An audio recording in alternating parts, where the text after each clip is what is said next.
Ano ngayon ang gagawin natin? Hindi ako pwede mag-asawa ngayon, Stella. Nag-aaral pa ako. Hindi ako handa, alam mo yun.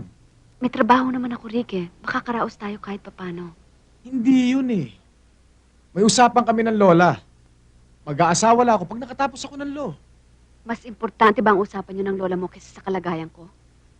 Kinabukasan ko nakasalalay dito, Stella. Pag natupad ko ang kondisyon ng lola, pamamana niya sa akin ang kanyang kayamanan. Ako ba? Hindi kasama sa kinabukasan mo? Makakasalan naman kita eh. Hindi lang nga ngayon. Please try to understand. Paano? Sinong iintindi sa akin? Hindi naman tiyan mo ang lalaki eh. Akin. Hindi naman ikaw malalagay sa kahihiyan eh. Ako. Look, Stella. Stella, it's not the end of the world. May paraan pa naman eh. Ano? Nagbibiro ka ba? I've never been more serious in my life, Stella. Seryoso rin ako, Rick. Pag kong bata, kasama na rin akong mamamatay.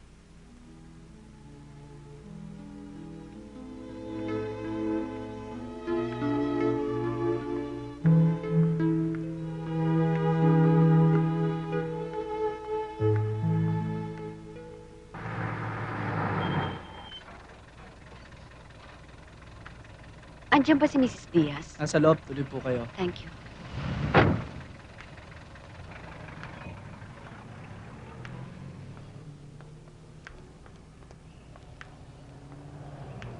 Sige ho, Mrs. Thank you very much. I-deliver ko na lang ho bukas. Sige. Bye. Ano yon? Hindi ba ikaw yung pumunta sa bahay? Oo, ako nga. Ikaw ba yung sister ni Rick? Oo, ako nga. Pero wala si Rick dito. Hindi naman si Rick ang gusto ko makausap eh. Pwede ba si Mrs. Diaz? Hindi ka sa akin dapat makiusap, Iha. Hindi ako makapagpapasya sa bagay na yan. Kayo man ho ang lumagay sa katayuan ko. Ay nako, kung ako nalagay sa katayuan mo, hindi mangyayari sa akin yan dahil mag-iingat ako. Isa pa, hindi ka namin kilala. Ngayon ka lang namin nakita.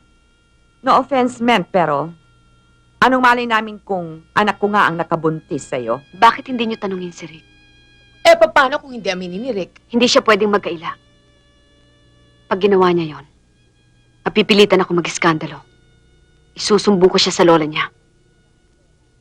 Hindi ka paniniwalaan ng lola. Guguluhin ko siya. Iahabla ko si Rick. Sisirain ko ang pag-aaral niya. Hindi ako titigil hanggat hindi niya pinananagutan ng obligasyon niya sa akin. Huwag mo kaming pagbabantaan. Wala kaming kinatatakutan. Tignan natin. Pakisabi na lang ho kay Rick. Aasahan ko ang tawag niya sa linggo. Ba? Kala mo kung sino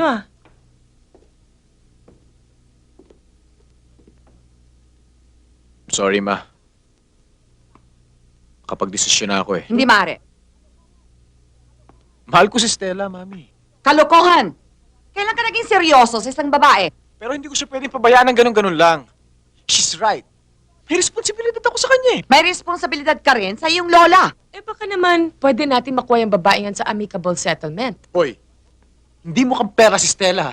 At wag mo siyang tatawagin babae dahil may pangalan yung tao. Hoy! Wag mo rin ako sisigawan! And keep your mouth shut! Problema ko to. Of course not! Problema ko rin to! Ikaw nga ang pamamanahan ng lola, pero sinong tumutulong sa antique shop? Ha?